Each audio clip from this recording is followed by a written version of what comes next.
जरूरी विषय की परीक्षाएं होती हैं। युवा वर्ग लंबे वक्त से परीक्षाओं की तैयारी करता है और बहालियों का इंतजार करता है, लेकिन किसी स्तर पर कोई घालमेल होता है और उसका असर ये होता है कि परीक्षा रद्द हो जाती है या टल जाती है। गंभीर मसला है। आज इसी मुद्दे पर हम बात करेंगे, क्योंकि ये ऐसा विषय है जो सीधे सीधे देश के और हरियाणा के युवाओं के भविष्य से जुड़ा हुआ है।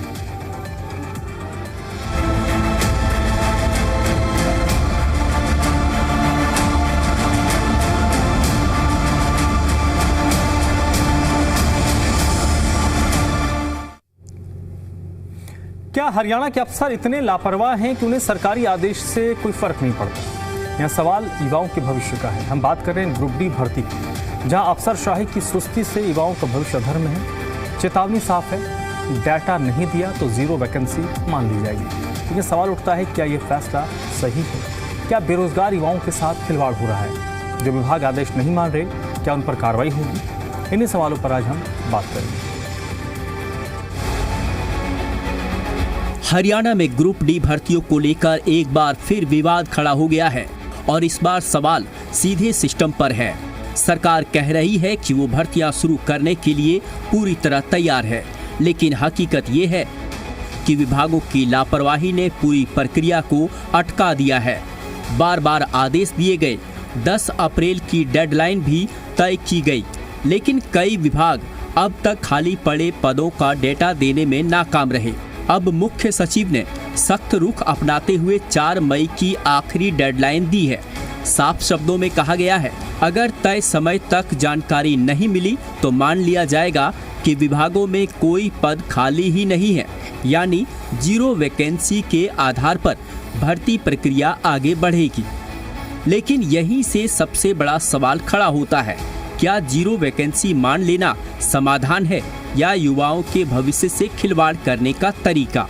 क्या वाकई हरियाणा में इतने कम पद खाली हैं या फिर डेटा नहीं देने की आड़ में सच्चाई दबाई जा रही है? सरकार की मंशा पर सवाल नहीं, लेकिन अफसरशाही की कार्यशैली जरूर कटघरे में है। क्या अधिकारी जानबूझकर देरी कर रहे हैं या फिर सिस्टम इतना सुस्त हो चुका है कि आदेशों का भी असर नहीं हो रहा है? और सबसे अहम सवाल, क्या इसका खामियाजा कौन भुगत रहा है? जवाब साफ है, हरियाणा का बेरोजगार युवा। वो युवा जो हर भर्ती का इंतजार करता है, हर फॉर्म भरता है, हर परीक्षा की तैयारी करता है, लेकिन हर बार उसे सिर्फ तारीखें मिलती है, नौकरी नहीं।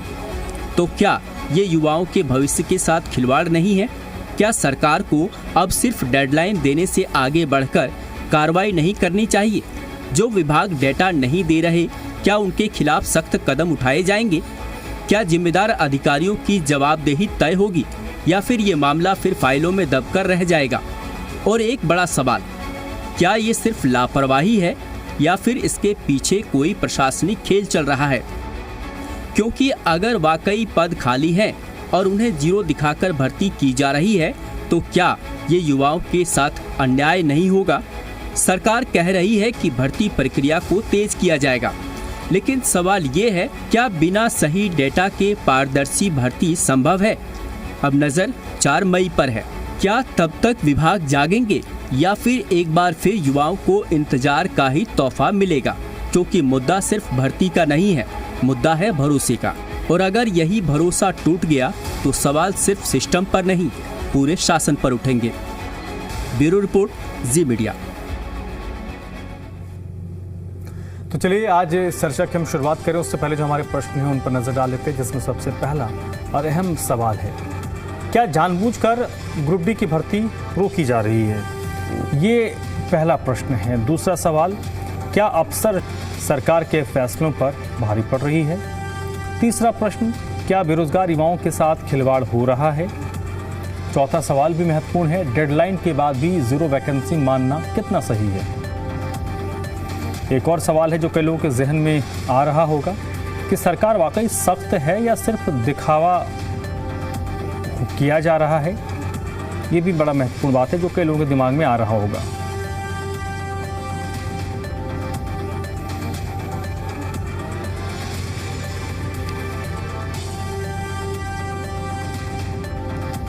तो ग्रुप डी की भर्ती एक बार फिर से अटक गई।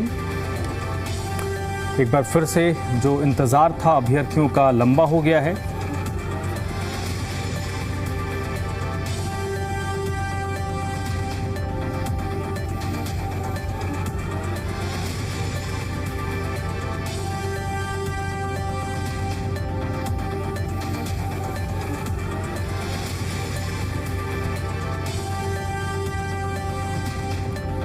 तो ये हमारे सवाल हैं और आज की चर्चा में, आज की बहस में इन्हीं सवालों के इर्द गिर्द हम बात करेंगे कि आखिरकार ये जो लापरवाही है ये किसकी जिम्मेदारी है। लापरवाही सरकारी है तो जिम्मेदारी भी तय होनी चाहिए। ग्रुप डी की परीक्षाओं का जो लंबा इंतज़ार है वो अभ्यर्थियों का कब खत्म होगा।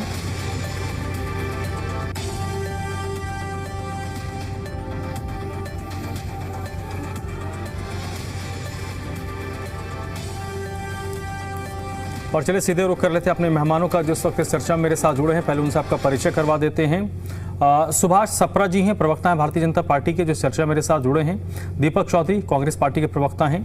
ओंकार सिंह जी हैं, इंडियन नेशनल लोकदल के प्रवक्ता। और मनोज कुमार राजनीतिक विश्लेषक हैं, जो इस चर्चा में मेरे साथ जुड़े हैं। आप सभी लोगों का बहुत बहुत स्वागत। सबसे पहले सुभाष जी आपसे ही शुरू करूंगा। ये ग्रुप डी की जो परीक्षा है, ये छात्रों का, अभ्यर्थियों का इंतजार लंबा क्यों हो रहा? जब एक डेडलाइन तय कर दी गई, उसके बावजूद वो कौन लोग हैं जो उस डेडलाइन में काम को पूरा नहीं कर पा रहे? नमस्कार सभी साथियों को नमस्कार, और आपके चैनल के माध्यम से सभी दर्शकों को भी नमस्कार। देखिए, माननीय नायब सिंह सैनी जी की सरकार, नायब सरकार, जब 2024 में जब इलेक्शन हुआ था, उससे पहले उन्होंने कहा था कि युवाओं के लिए नौकरी में कोई कमी नहीं रहने दी जाएगी। आज देखो, पहले 11 साल तक, पिछले 11 साल में 2 लाख रेगुलर भर्तियां की हैं, जबकि पीछे उससे पहले हुड्डा सरकार ने 80,000 भर्तियां की थी। माननीय नायब सिंह सैनी जी ने जो शपथ ली थी, उससे पहले उन्होंने प्रॉमिस किया था, भाई शपथ से पहले ही मैं जो युवाओं को नौकरी दूंगा, और 24,000 उन्होंने नियुक्ति पत्र बांटे। कहने का मतलब ये है, नायब सिंह सैनी जी की जो सरकार है, जो भारतीय जनता पार्टी की जो सरकार है, जिसमें जनता ने तीसरी बार विश्वास व्यक्त किया है, युवाओं को नौकरी देने में बिल्कुल गंभीर है, रोजगार देने में गंभीर है। अभी देखो, सरकार ने सभी जो है बोर्ड है, निगम है, या जो वैधानिक निकाय हैं, या सरकारी नियंत्रण वाली जो अन्य संस्थाएं हैं, उनमें भर्ती करने का पूरा निर्णय लिया हुआ है। और इसमें कोई बात नहीं है। अभी आप मतलब कह रहे थे कि यहाँ पे देरी हो रही है, यहाँ पे कोई देरी नहीं है। अभी हमने उनको बोला, अभी चीफ सेक्रेटरी ने पत्र जारी किया है, भाई आप 4 मई तक आप जल्दी से जल्दी वैकेंसीज आप बताइए, भाई कितनी डिफरेंट डिपार्टमेंट्स को लेटर लिखा है, निगमों को लेटर लिखा है, भाई आप अपनी रिक्वायरमेंट भेजिए कि जो ग्रुप डी है, जो चतुर्थ श्रेणी के जो कर्मचारी हैं, उनकी भर्ती की जा सके समय पर। अब उधर से देखिए, नगर निगम या नगर पालिका, उनके चुनाव चल रहे हैं, उधर से फसल का सीजन चल रहा है, उधर से चाहे सेंसस में तो कल से एम्प्लॉइज, कल से मतलब शुरू हो जाएगी। अभी तो जो है ना सेल्फ सेंसस चल रहा था, परंतु इसमें भी एम्प्लॉइज की ड्यूटीज लगी हुई हैं। तो ये किसी ना किसी कारण से थोड़ा सा लेट हो जाता है, जबकि भारतीय जनता पार्टी ने ग्रुप डी की पहले से बहुत बम्पर भर्तियां की हैं। देखिए, 2018 में बहुत बड़ी भर्ती की थी, 18,218 पदों के लिए, 18,218, और वो भी कैसे, बिल्कुल पारदर्शिता, बिना पर्ची, बिना खर्ची।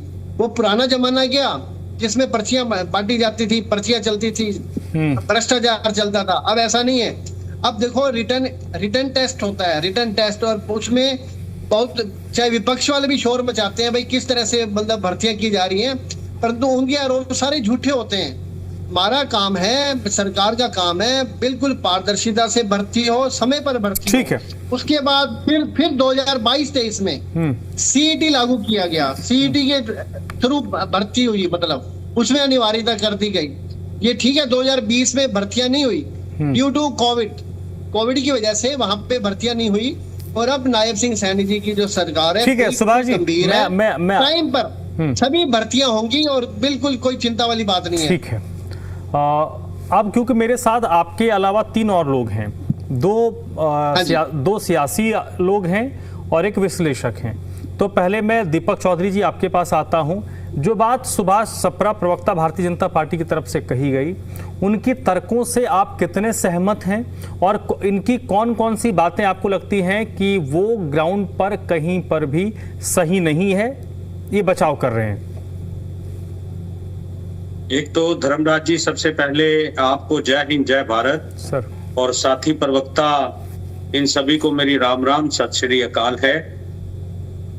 झूठ जो है ना, झूठ उसका कोई भी सिरा नहीं होता, जितना मर्जी झूठ बोल लीजिए आप। देखिए, सबसे पहले तो साथी प्रवक्ता ने एक बात बड़ी कहां से ये डाटा लेके आते हैं हमें नहीं समझ आती।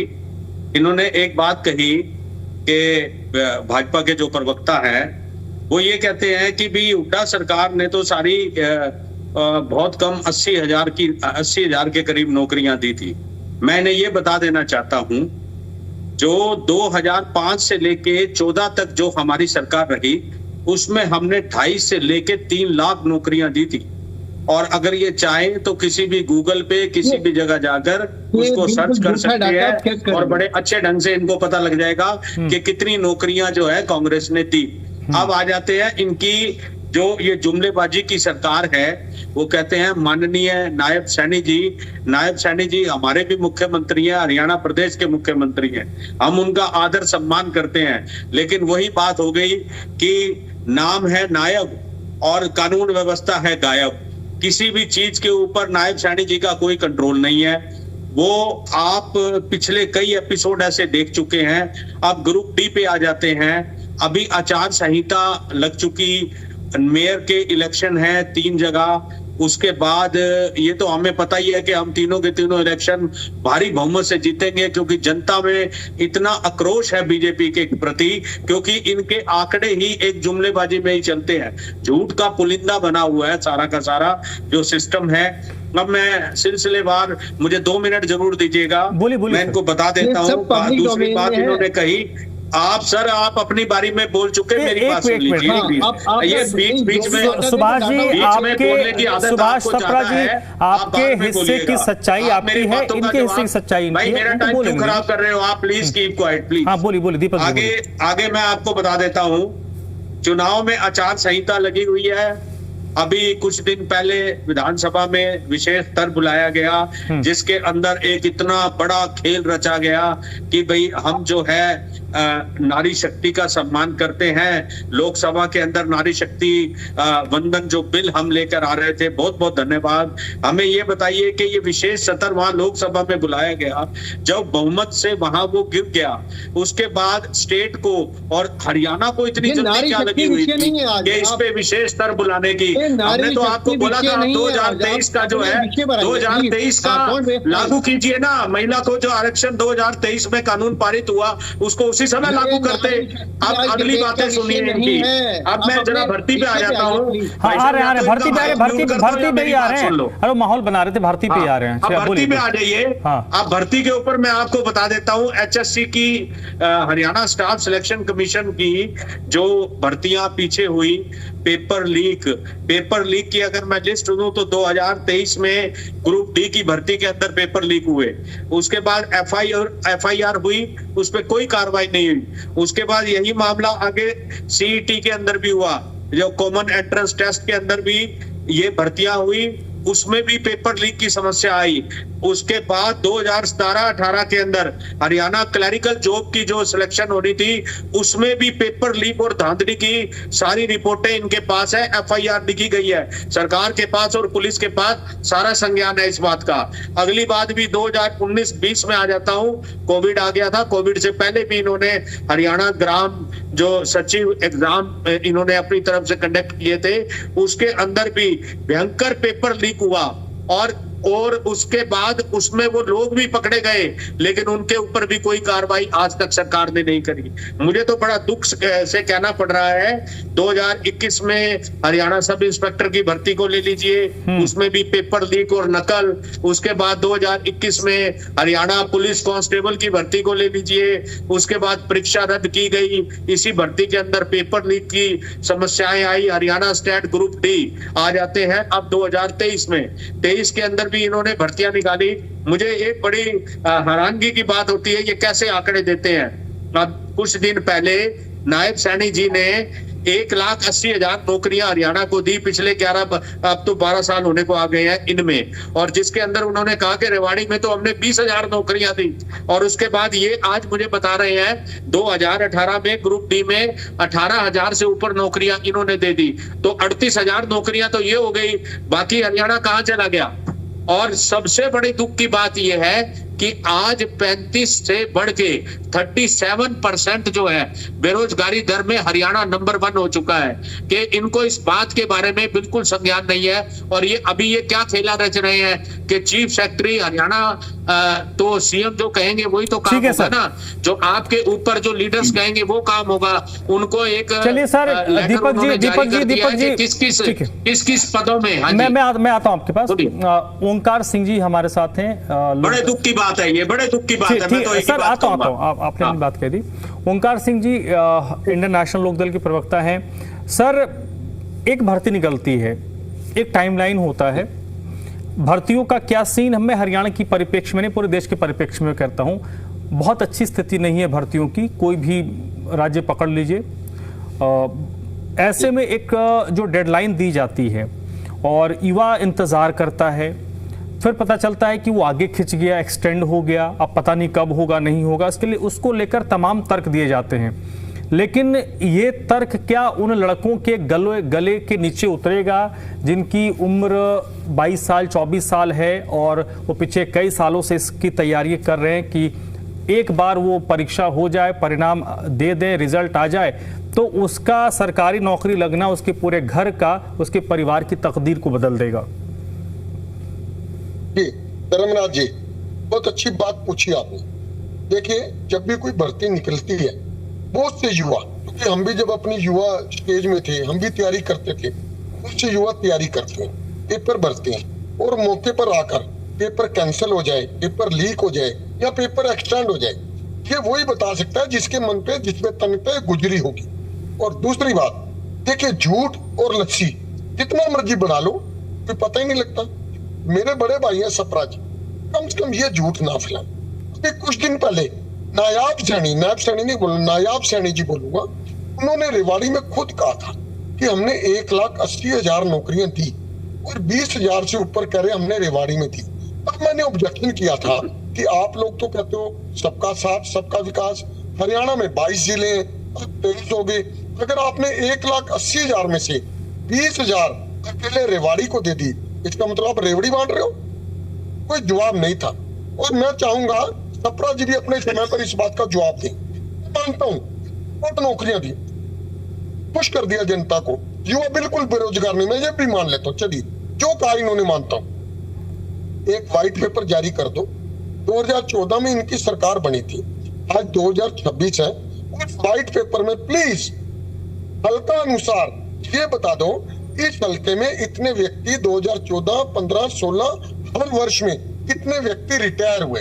अभी मैं ज्वाइनिंग की बात नहीं कर रहा हूँ, मैं कह रहा हूँ जितने व्यक्ति रिटायर हुए 2014 से लेके 2026 तक, ईयर वाइज कृपया वो जनता को दिखा दो, पहली बात। दूसरा, आंकड़ा दे दीजिए, मैंने आरटीई में मांगा, मेरे को मिला नहीं। आपने HKRN में, जब से HKRN की स्थापना हुई, एक ऐसी गंदी व्यवस्था जो युवाओं के भविष्य से खिलवाड़ कर रही है। आप सोचिए धर्मराज जी, आज कोई बच्चा नगर निगम में, नॉर्मली हम लोग देखते हैं कि गरीब लोग जो होते हैं, जो BPL लोग होते हैं, वही नॉर्मली ग्रुप डी में कोशिश करते हैं कि उनको जॉब मिल जाए। नॉर्मली वो भी देखते हैं कि जो मिडिल क्लास के लोग हैं वो अच्छा खासा पढ़े लिखे होते हैं, ग्रेजुएट होते हैं, PhD भी होते हैं। सर, मैं आता हूँ आपके पास, कई सारी बातें आई हैं, एक बड़ी अपडेट ले लेते हैं, उसके बाद मैं आता हूँ आप लोगों के पास। देखिए, भिवानी से बड़ी अपडेट है जहां पर तो चलिए एक बार फिर से अपनी चर्चा की तरफ लौटते हैं। सप्रा साहब, सीधे आपके पास आऊंगा। तमाम बातें आ गई, मूल प्रश्न यही है। आपने कई सारे तर्क बताए, लेकिन एक बात जो अभी थोड़ी देर पहले निकल कर सामने आई, इसी बातचीत में मनोज जी ने कहा कि विल बहुत महत्वपूर्ण होता है। क्या जो अधिकारी थे, जो बाबू थे, उनको नहीं पता था कि अगले 4-6 महीने में क्या होने वाला है? तो फिर जब डेट शीट वो तय कर रहे थे तो उनको पता नहीं था कि क्या होने वाला है, क्या नहीं होने वाला है? आप मुझसे पूछ रहे हैं? हाँ जी सर, सप्रा साहब। हाँ, देखिए, अभी हमारे जो विपक्ष के साथी हैं उन्होंने आरोप लगाए हैं नौकरियां। अभी विधानसभा का सेशन सिर्फ ये मार्च में ही खत्म हुआ है, ये और करीब महीना चला है, महीना। उसमें ये जो विपक्ष है, चाहे कांग्रेस है या दूसरी पार्टी है, उनका मेन मुद्दा था इसमें नौकरियां नहीं मिल रही, युवाओं को बेरोजगारी भी हो रही है। बहुत उन्होंने झूठ और बहुत ही भ्रम फैलाया और तो और युवाओं को बाहर बिठा दिया, धरने प्रदर्शन करवाए वहां पर। हमारे नायब सिंह सैनी जी, माननीय मुख्यमंत्री जी ने, उन्होंने हर बात का उनको विस्तृत, बिल्कुल बारीकी से, गहन, हर रूप से उनको पूरा जवाब दिया है। अब ये देखिए ना, कांग्रेस तो काम रोको प्रस्ताव लाई थी, और आपको ये भी पता होना चाहिए, जब इस अभिभाषण पे चर्चा हो रही थी, जब हमारे माननीय नायब सिंह सैनी जी सीएम साहब कर रहे थे, कांग्रेसी भाग गए, वॉकआउट कर गए। जैसे अभी विशेष सत्र में आपने देख लिया, 27 तारीख को विशेष सत्र में बाहर बैठ के, गाड़ी जहाँ पे गाड़ियां खड़ी होती हैं, जहाँ पे गाड़ियां पंचर खड़ी होती हैं, क्योंकि कांग्रेस पहले से पंचर हो चुकी है, आपने राज्यसभा में भी आपने देख लिया है। इसमें सिर्फ ये नारी शक्ति बंधन अधिनियम नहीं था, इसमें एक और भी बिल लाया गया था, ये डी ग्रुप जो कर्मचारियों के लिए, चतुर्थ श्रेणी के कर्मचारियों के लिए हरियाणा लिपिकीय सेवा भर्ती और सेवा की शर्तें विधेयक 2026, वो पारित होना था इसमें, और पारित हुआ किसकी एब्सेंस में? कांग्रेस की एब्सेंस में, क्योंकि वो वहां पे गाड़ियों में बैठे हुए थे, बाहर पार्किंग में बैठे हुए थे, वहां पे ड्रामा कर रहे थे। वहां पे उन्होंने एक झूठी, एक नकली उन्होंने सेशन चला रखा था, जिसपे अभी हमारे माननीय स्पीकर साहब ने नोटिस भी दिया है, जो अपोजिशन लीडर है उनको, तो उसका तो अभी जवाब देना, देखते हैं वो क्या कहते हैं। मतलब इनका चेहरा तो ये है। नहीं, अभी हमारे सर अब नहीं, सुभाष जी समय कम है, तो जल्दी से मेरे सवाल पे आ जाइए। इनेलो के साथी कह रहे थे जी, यहाँ पे जी ग्रुप ए और ग्रुप बी की भर्तियां हरियाणा को नहीं मिलती, बाहर वालों को मिलती हैं। ये बिल्कुल झूठा आंकड़ा ये पेश करते हैं, झूठ बोलते हैं बिल्कुल ही। अभी विधानसभा में भी जिन दिनों सेशन चल रहा था, तो चेयरमैन साहब ने पूरा वहां पर उन्होंने डाटा दिया है, सभी अखबारों में छपा हुआ है। कहो तो अभी आपको मैं दिखा देता हूँ। ग्रुप ए और ग्रुप बी यानी क्लास 1 क्लास 2 ऑफिसर्स की 4474 पिछले 2 साल में भर्तियां हुई हैं, 4474, जिसमें सिर्फ 11.28% बाहर के हैं, 11.28%, बाकी सारे हमारे मूल हैं हरियाणा के। तो इस तरह से पता नहीं कहां से आंकड़े लाते हैं। SKRN, ये नकली भर्तियां करते थे, डीसी रेट से भर्तियां होती थी, अब हमने SKRN बनाया, बिल्कुल as per provision, as per rule. नहीं सर, ठीक है सर, आपने सुभाष जी आपने जवाब दे दिया। अब मेरा जो मूल प्रश्न था, उस मेरे मूल प्रश्न पे आइए कि इस मामले में क्या जिम्मेदारी जवाबदेही तय होगी, या क्योंकि सवाल का जवाब देने के लिए विभाग का सचिव या कोई बाबू नहीं बैठा है। सवाल तो मैं सुभाष सप्रा जी से पूछूंगा ना, बीजेपी से ही पूछूंगा, क्योंकि ये लोगों से वोट मांगने आप लोग आते हैं, कोई अधिकारी तो आता नहीं है। हम जवाब देते हैं, मैं जवाब देता हूं आपको। उनकी जिम्मेदारी जवाबदेही तय होगी। देखिए, टाइम टू टाइम बिल्कुल रिक्वायरमेंट ली जाती है डिपार्टमेंट से, भाई कितनी वहां पे वैकेंसीज हैं। अभी मैंने, और ये भर्तियां हर साल नहीं होती, इट विल टेक टाइम। लोग रिटायर होते हैं, ये एक प्रोसेस है, चलती रहती है। लोग रिटायर होंगे, लोग छोड़ के जाते हैं, युवा आते हैं, नहीं भर्ती आती। 2018 में भर्ती हुई थी 18,218। उसके बाद 2022-23 में हमने CET कंपलसरी किया, 13,657 भर्तियां हुई पब्लिक डोमेन में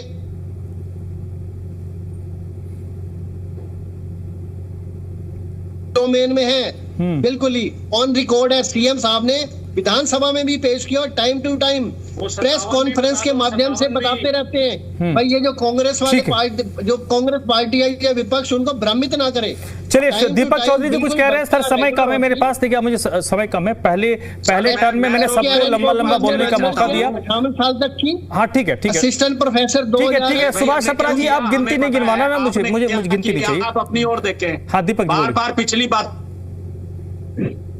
लेके खड़े, बिना पर्ची बिना खर्ची। क्या बिना पर्ची बिना खर्ची? जब नौकरियां ही नहीं दे रखी तो बिना पर्ची और बिना खर्ची का क्या करेंगे? उसके बाद ये बार बार आरोप लगाते हैं कि माननीय मुख्यमंत्री, और ये आपने दिया क्या? आपने 12 साल के अंदर जनता को आंसू रुलाए हैं, कभी किसान को, कभी बेरोजगारी पर, कभी लेडीज पर, कभी कुछ। आप कर क्या रहे हो? अब इनकी बातें मैं जरा इनकी पोल खोल देखता हूँ। ये जो हमारे को ये कह रहे हैं, अरे बात सुन लीजिए पहले। आप नकली बात, धर्मराज जी गलत सिस्टम है, गलत सिस्टम है, बीच में बोल रहा हूं। एक दिन पहले सपरा जी फिर सुभाष छपरा जी एक मिनट सुभाष जी आपने अपने अकाउंट को कुछ करना सर इसीलिए ये विशेष दीपक चौधरी जी एक मिनट सबको एक मिनट सबके ऑडियो डाउन करो प्लीज, सबके ऑडियो डाउन करो। देखिए मैं बहुत तहजीब से बात करता हूं, खुद कम बोलता हूं, सबको एक मिनट दीपक चौधरी जी एक मिनट, सबको बोलने का मौका देता हूं, पूरा मौका देता हूं, किसी को शिकायत नहीं होती, मुझे मौका नहीं दिया जाता। अब मैं यहाँ पे कैट फाइट के लिए नहीं आता कि मुझे एक सवाल छोड़ दिया और आप लोग लड़ते रहो। मैं चाहता हूं आप लोग जो बात करो वो आपके लोगों तक, हरियाणा के लोगों तक कन्वे हो। तो इसलिए कोशिश ये कीजिए कि जब जिसकी बारी आई बोलिए, बीच में थोड़ा बहुत इंटरप्शन एक्सेप्टेबल है, बट नॉनस्टॉप इस तरीके से कि 5-5 मिनट में बोलने के लिए देता मैं ऑडियो गिरवा दूंगा। इसलिए एक अपनी अपनी बारी में बोलिए, ये कोई पॉलिटिकल मंच नहीं है। आपकी बारी आएगी, अपनी बात कहिए। कोई मुझे पता है कि एक की बात से दूसरा सहमत नहीं होगा, दूसरे की बात से तीसरा सहमत नहीं होगा, बट इट डजंट मीन कि हम उस पर नुराकुस्ती करते रह जाएं। दीपक चौधरी जी को ऑडियो बढ़ा दीजिए। बोलिए दीपक चौधरी जी। आपने बहुत बढ़िया बात की ही। आप एक वरिष्ठ एंकर हैं, बहुत बढ़िया व्यक्ति हैं, और मैं एक व्यक्तित्व के नाते एक बात कहना चाहूंगा कि सरकार अगर इसकी मंशा ठीक है और सरकार अगर वाकई में बेरोजगारों को नौकरियां देना चाहती है तो वो अपना स्टैंड क्लियर करे। कभी आचार संहिता के बीच के अंदर आप आज ग्रुप डी की नौकरियां लेकर आ रहे हैं, आप कभी विशेष सत्र बुला रहे हैं, और ये जो बात बार बार हमारे नेताओं के बारे में कहते हैं, मैं बिल्कुल विरोध करता हूं कि हम नौटंकी कर रहे हैं। हम नौटंकी नहीं कर रहे, हम जनता की आवाज उठा रहे हैं। ये कि आप भी कभी विपक्ष में बैठ के करते थे क्या? आप इनसे पूछिए जरा। और उसके बाद एक बात मेरे संज्ञान में अभी आई है, इन्होंने अभी क्या कहा कि हमारे स्पीकर ने नोटिस दिया है। It means you are the bias. ये स्पीकर आपका है कि हरियाणा का है? स्पीकर किसका है आप इनसे पूछिए। विधानसभा स्पीकर किसका होता है? किसी पार्टी का होता है क्या? वो हरियाणा के लिए होता है, वो सबकी बातों को सुनता है।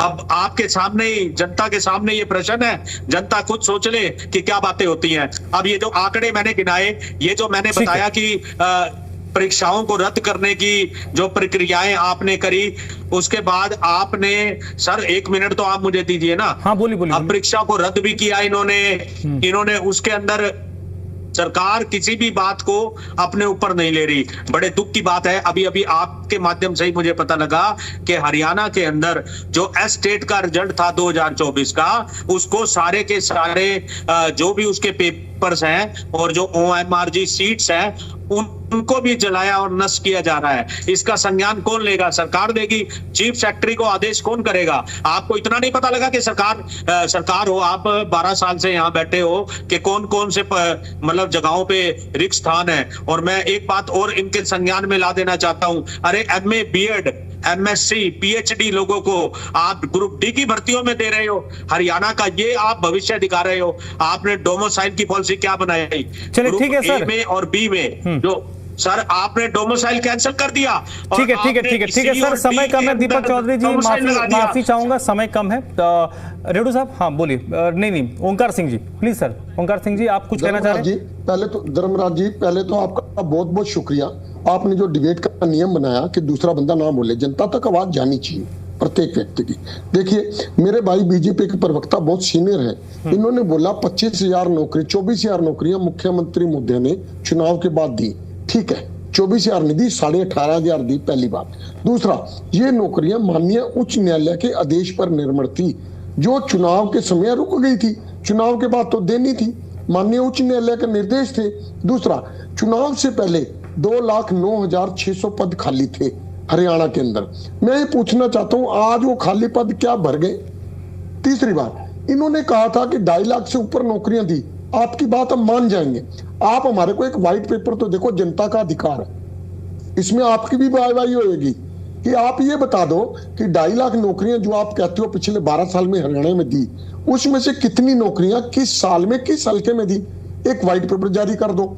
एक व्हाइट पेपर जारी कर दो HKRN का, जबकि HKRN बने हैं तब से लेके अब तक कितनी नौकरियां कौन से हल्के में और किस डिपार्टमेंट में दी? जनता का जानने का अधिकार है, लोकतंत्र है, राजतंत्र नहीं। और एक सबसे बड़ा महत्वपूर्ण पॉइंट, हर वर्ष रिटायर होते हैं हजारों कर्मचारी, हर वर्ष। सबको मालूम है हर महीने कई सौ कर्मचारी रिटायर होते हैं कई डिपार्टमेंट्स में। हम वो भी जानना चाहते हैं कि हरियाणा में हर वर्ष 2014 के पश्चात किस विभाग में से कितने कर्मचारी रिटायर हुए और कितने वहां पे भर्ती हुए? पक्के कर्मचारी की बात कर रहा हूं। देखिए, हमने RTI में सूचना मांगी, लेकिन अफसोस की बात है RTI कानून इस सरकार ने छिक्के पर टांग दिया। RTI में सूचना देते नहीं है और यहां तक कि कमीशन में 9 महीने की डेट लगती है, जबकि सूचना अधिकार अधिनियम में 30 दिन में सूचना देने का प्रावधान है। चलिए, आज ये मुद्दा नहीं है। हम कहते हैं आप नौकरियां दो, आपके हम प्रेज भी करेंगे कि आपने नौकरियां दी, क्योंकि कम से कम हमारे बच्चों को, युवाओं को नौकरी मिलेगी, बेरोजगारी से बचेंगे, नशे से बचेंगे। लेकिन आज परिस्थितियां ऐसी हैं कि कच्ची भर्ती हो रही है, पक्की भर्ती खत्म कर दी गई है। ये आंकड़े जरूर, सप्रा जी देखिए, आप मेरे बड़े भाई, हम कोई आपका विरोध करने के लिए नहीं बैठे, लेकिन हम जनता की आवाज उठाने के लिए जरूर बैठे हैं। आप ये बता दीजिए कि जो जो हमने आंकड़े दिए, अगर उनमें से कुछ गलत है तो जरूर बताना, अगर सही है तो जनता को जरूर बताओ कि आपने 2014 से लेकर 26 तक कितनी नौकरियां किस विभाग में, किस साल में, किस हल्के में। ठीक है, ओंकार सिंह जी। मनोज जी, एक बात बताइए सर, अमन जब सत्ता परिवर्तन होता है तो उसमें कई सारी चीजों को देखा जाता है। अभी बहुत सारी बातें आई अतीत में, भूतकाल में क्या कुछ हुआ। मैं, क्योंकि आप हरियाणा से हैं, मैं आपसे समझना चाहता हूं, सत्ता परिवर्तन के बाद 2014 से लेकर अब तक ये जो परीक्षाओं का सिस्टम था उसमें पॉजिटिव बदलाव हुआ। बदलाव 2 तरीके से होते हैं। एक सतत प्रक्रिया है कि 14 से थोड़ा 15 में बेहतर हुआ, 15 से थोड़ा बेहतर 16 में हुआ, 17 में थोड़ा और बेहतर हुआ, 18-19 में फिर गिर गया, फिर 20-21 में थोड़ी बेहतरी हुई।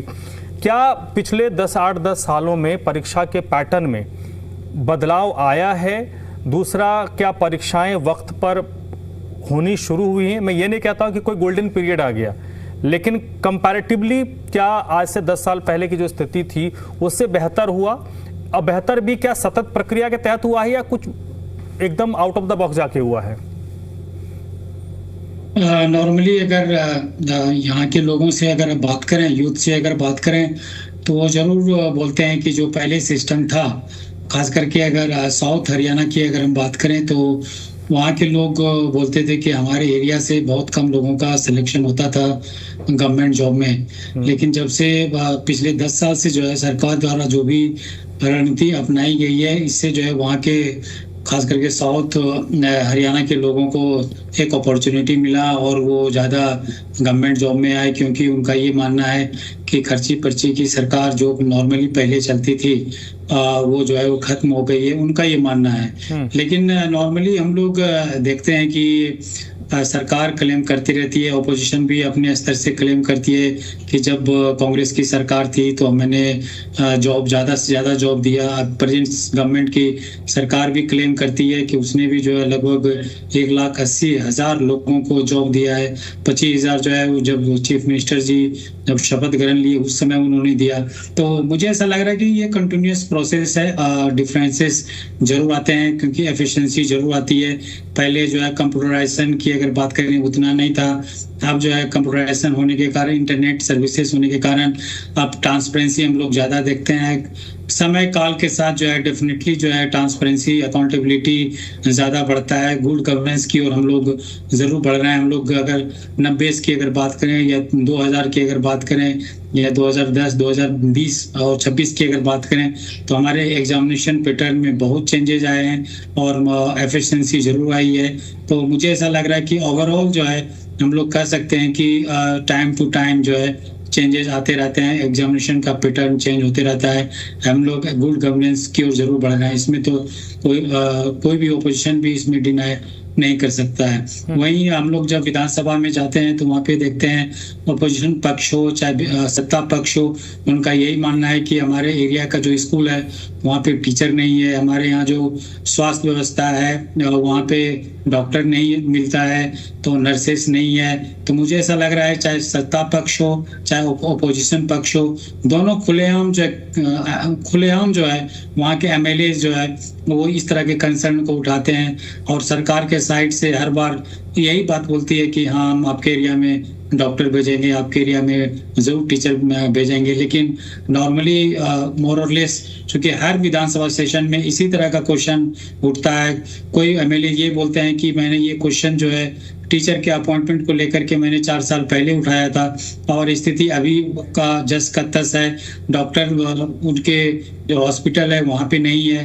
तो मुझे ऐसा लग रहा है कि बहुत ऐसे इश्यूज है जो लेजिस्लेचर्स हैं, एमएलएज हैं, सत्ता पक्ष के हो चाहे विपक्ष को, वो जरूर उठाते हैं और वो कोशिश करते हैं कि उनके एरिया में टीचर की बढ़ोतरी हो और हेल्थ कर्मी का जल्दी से सप्रा साहब एक जल्दी से कमेंट एक मैं आपका चाहूंगा 30 सेकंड, उससे ज्यादा नहीं।